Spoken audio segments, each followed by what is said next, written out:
You may not know whether you're born or not born, but if you get enlightened, you will know. It is not a small event that anybody can miss. It will be clearer than daylight. Suddenly, God appeared. And God said, "At last you four idiots got together." In all their four minds, the same question, why now? Unless it all falls into place, unless all of it reaches its peak, it will not happen.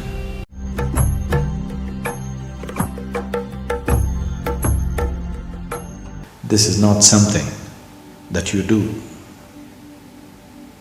This is not something that you can do. It is just that if you cultivate the system, your body, mind, emotion and energy to its peak possibility, then an absolutely wonderful flower blossoms within you. Not something that you did, you just waited with the right kind of conditions and it happened. There's a very beautiful story in the yogic lore. On a certain day, 4 men were walking in the forest. These 4 men were walking in the forest. One is a Gnana yogi, another is a Bhakti yogi, another is a Karma yogi, and the last one is a Kriya yogi. These 4 people can never stay together. They cannot be together. Because a Gnana yogi means yoga of intelligence.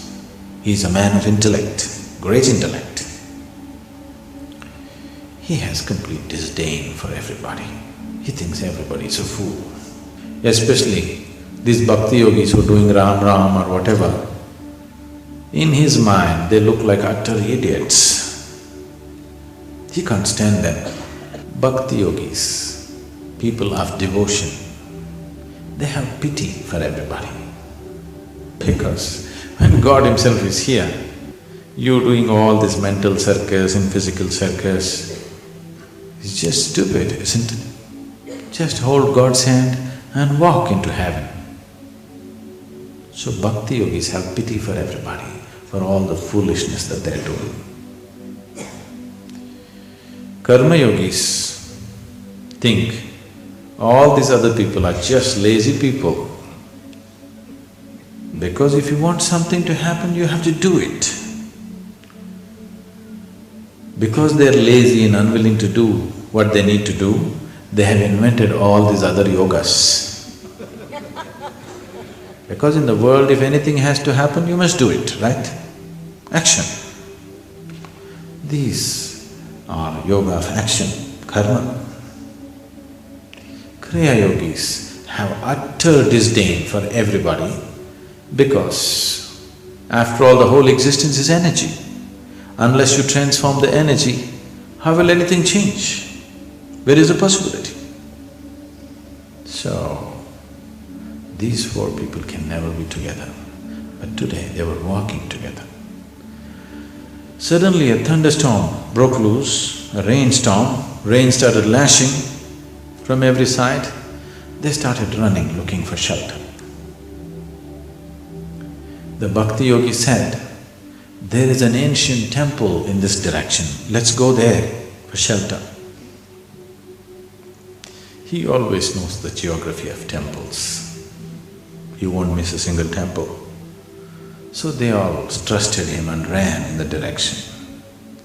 Then they found an ancient temple where the walls had collapsed long ago. Just a few columns and a roof was there. And in the center, there was a deity, God's image. They ran into this place, not because they were seeking God,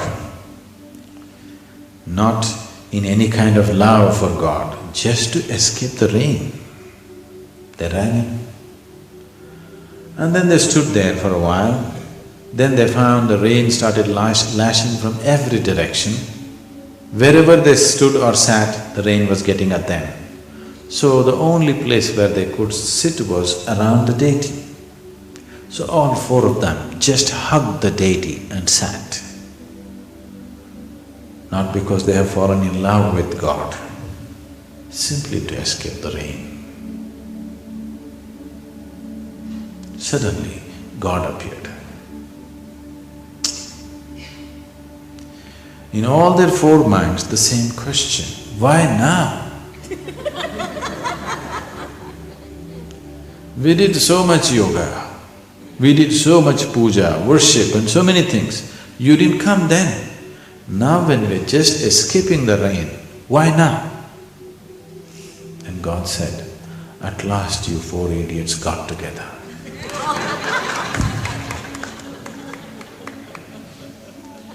Without these four things getting together within you, your head, your heart, your hands and your energy, unless it all falls into place, unless all of it reaches its peak, it will not happen. And if it happens, is there any chance that I may not notice it? There is no such thing. Even if you're blind, you know the sun has come up, isn't it? Because nobody can miss it. It is not a small event that anybody can miss. It will be clearer than daylight. It's not something that you can miss. It is not that kind of an event that you could miss it. You will not miss it. You may not know whether you're born or not born, but if you get enlightened, you will know. It's much bigger than that. So, by this video, we all come to know that for us to reach the ultimate, that which is known as divine or the creator within us, all the four yogas, that is Jnana Yoga, Bhakti Yoga, Karma Yoga and Kriya Yoga, has to fall in one place. That is, without all these four yogas or four aspects coming together, one cannot reach the ultimate or the divine. And actually, these are only the four realities in our life. That is the body, mind, emotion and energy. Whatever we wish to do for ourselves, it must be on all these four levels. In yoga, these systems have been identified. To start with, we work with the body.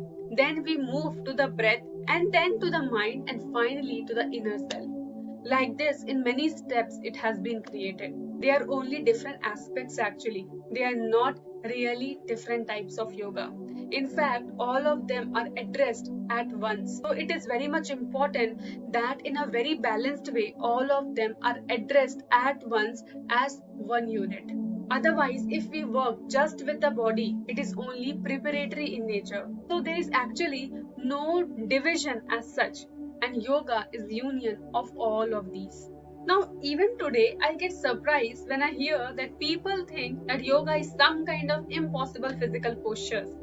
This is not what we are referring to as yoga, because yoga simply means to be in a perfect tune. When we are in yoga, our body, mind, energy and existence are in absolute harmony. And actually, the whole process of yoga is to take you from something that you know to the next step that is unknown. And actually, do you know that the yogic science is just like a physical science? Like in physical science, whether it is a scientist or any normal person, whoever will mix two parts of hydrogen with one part of oxygen, it will be water only, right? Similarly, in yoga, whether a great yogi or an ignorant person, whoever does it, it does not matter. If he or she does the practices and the sadhana properly, the result is all there. So hope you understood that how much it is important for all the four yogas to be in one place, to fall in one place. That is Jnana Yoga, Bhakti Yoga, Karma Yoga and Kriya Yoga. All these has to be at one place. And at last, hope you loved the video and found it meaningful.